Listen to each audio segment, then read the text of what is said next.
કમોસમી વરસાદે ખેડૂતોને પાયમાલ કર્યા છે। પાક તૈયાર થવાના સમયે જ કુદરતે માવઠા રૂપે જે કહેર વર્તાવ્યો, જેના કારણે ખેડૂતોનો કપાસ, મગફળી સહિતનો તૈયાર પાક નિષ્ફળ ગયો।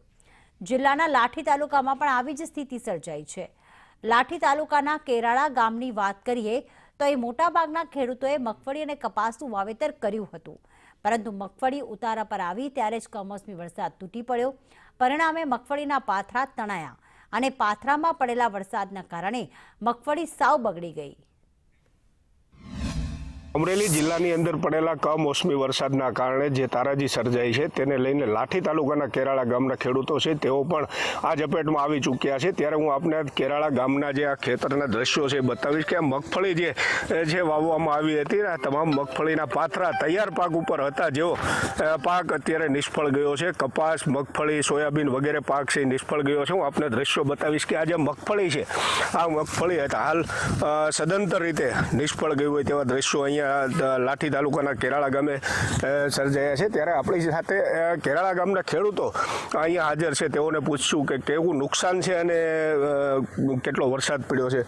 જે શું નામ છે દાદા, અને કેરાળા ગામમાં કેવો કેશવભાઈ છગનભાઈ ભુવા કેવો વરસાદ હતો અને કેવી નુકસાની? વરસાદ તો તમને કીધું ને 100 કલાક એક ધારો, વસ્તુ કાંઈ અત્યારે રહી જ નથી, હતી ગઈ।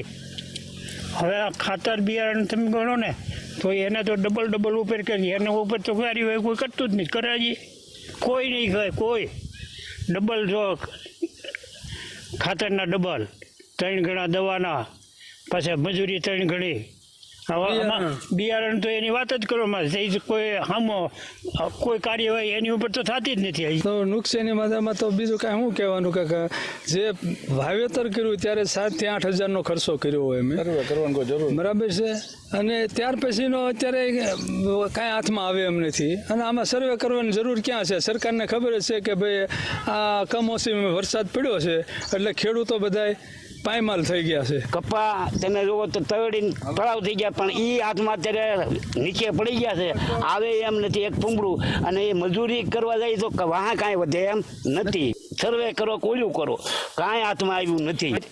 ન કરે તો પછી ભગવાન તો છે જ, દે તો લેવું, નકર કંઈક કરીશું નવાજુની, બરોબર।